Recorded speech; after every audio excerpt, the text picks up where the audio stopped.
इसमें कई बार हमारे पास एक गुप्त सूचक होता है हमेशा किसी न किसी एक रेड में। तो वो इन्फॉर्मर आता है हमारे पास, या हम कांटेक्ट करते हैं, फील्ड में जाते हैं, बात करते हैं। तो एक कहीं से हमारे पास सूचना आती है, चाहे इन्फॉर्मर के थ्रू आए या आम पब्लिक के थ्रू आए। फिर है ना, इंफॉर्मेशन किस लेवल की आती है। अगर वो इन्फॉर्मर के थ्रू आ रही है तो हम उन्हें कहते हैं कि आप ना जाके इस बंदे से बात करो कि वो हमें टाइम दे दे। जब भी हमें टाइम मिल जाता है तो फिर हमारा प्रोसेस स्टार्ट होता है। अगर किसी आम पब्लिक के थ्रू है तो हम खुद ही उसके अंदर बंदे से जाके बात करते हैं कि कोई और बन के एज ए डिकोय। जब टाइम मिल जाता है तो हमें टाइम मिल जाता है कि इस दिन आपको इस जगह पे आना है। कई बार एक दिन का, 2 दिन का, 5 दिन का डिलेट भी होता रहता है कि आज बुला लिया, उस दिन फिर बुला लिया, फिर 5 दिन बाद फिर बुला लिया। तो हिसार के अंदर थर्ड टाइम में हमें 3 बार हमको जाना पड़ा था, कई बार हमें 5-5 बार भी जाना पड़ता है इसके लिए। फिर हम जो टाउट होता है, हर जगह पहले एक टाउट होता है जो उनको करने वाले और हमारे बीच में होता है। टाउट उसके बाद गर्भवती महिला है उसको लेके जाते हैं, और जहाँ पे वो जाते हैं हम उनके पीछे लगे रहते हैं कुछ दूरी पे। जहाँ पे भी आके पहुँचते हैं, अगर फिर वहाँ पे जहाँ पे हो रहा है तो उसके अंदर हम उन बंदों को पकड़ते हैं। कई बार ऐसी सिचुएशन हो जाती है कि गलियाँ छोटी हैं, टू व्हीलर पे लेके चले गए, तो हम उन्हें रास्ते में जहाँ पे भी हमें मिलते हैं हम उन्हें वहाँ पे पकड़ते हैं। तो डॉक्टर साहब एक चीज बताएं कि जैसे निदान का जो काम करता है उसमें डिकॉय की जरूरत पड़ती है, डिकॉय मेथड होता हाँ जी। है, उसके लिए उस अमाउंट की वो किस तरह से मैनेज किया जाता है? इसमें सरकार की तरफ से दो प्रकार के दिए जाते हैं। एक है इन्फॉर्मल गुप्त सूचक को। गुप्त सूचक को सरकार की तरफ से 1 लाख रुपए नकद दिया जाता है, जो कि हम है ना हफ्ते से 10 दिन के अंदर गुप्त सूचक को दे देते हैं, 1 लाख रुपए कैश के अंदर। और दूसरा डिकोय का है, जो गर्भवती महिला जो इस चीज़ के लिए जनहित में काम करती है, उसको आगे कोर्ट केस वगैरह भी जाना होता है, तो ताकि उसे दिक्कत ना आए तो 25,000 रुपये उनको दिए जाते हैं, जो गर्भवती महिला होगी उनको इस चीज़ के लिए। तो डॉक्टर साहब जैसे कि आपने बताया कि पूरा एक जो होता है उसमें ये लिंग जांच करते कैसे हैं? क्योंकि आसानी से तो इस तरह की जो ये मशीनें हैं ये उपलब्ध नहीं हो पाती होंगी, तो वो कैसे करते हैं? सरकार ने एक नियम बनाया हुआ है कि जितनी भी अल्ट्रासाउंड मशीन भारत में आएंगी या सेल होंगी, वो संबंधित स्टेट को और जिस जिले में जा रही है वहाँ की अथॉरिटी को वो सूचना भेजेंगे। हम उनको वेरीफाई करते हैं। लेकिन जो कॉमनली हमने देखा है, जो 99% है, जो भी मशीनें मिल रही हैं वो कभी भी हमने एक्चुअल में फील्ड में नहीं देखी कि किसी ने वो चीज़ खरीदी हो।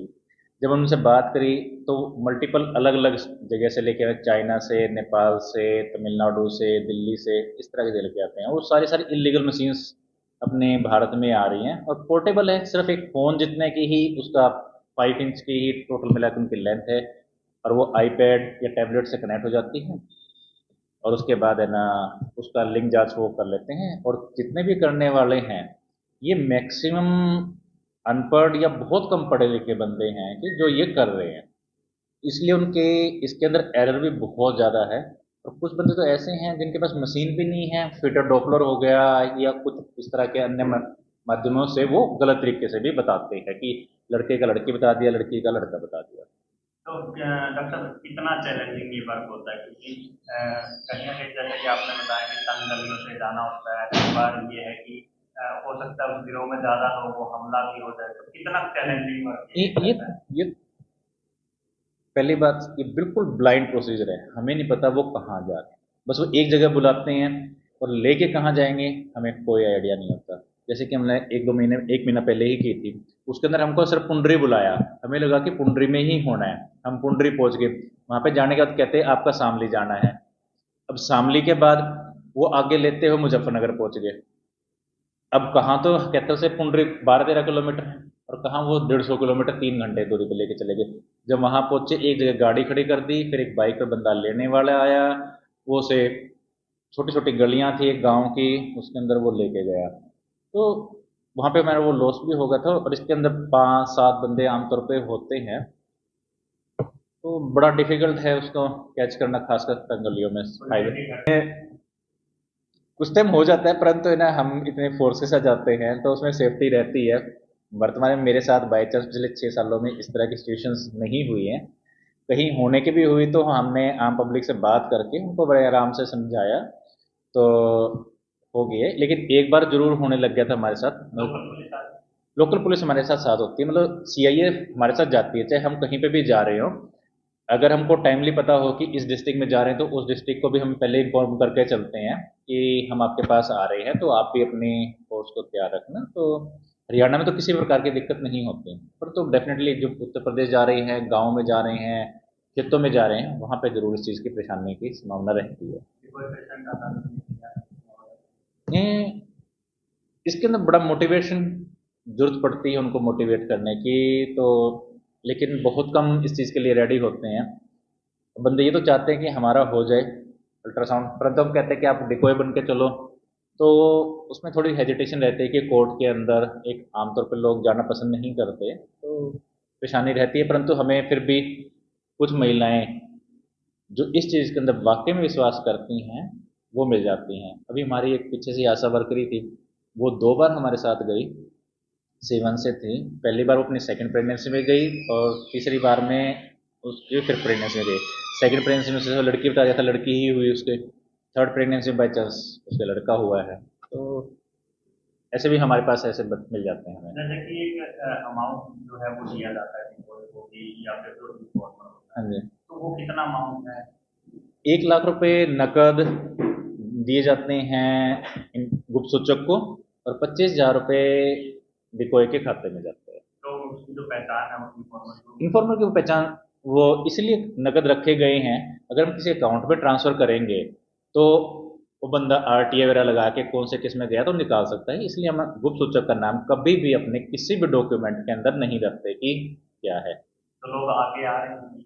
हाँ जी सर, अब है ना गुप्त गुप्त सूचक बहुत अमाउंट में आने लग गए हैं।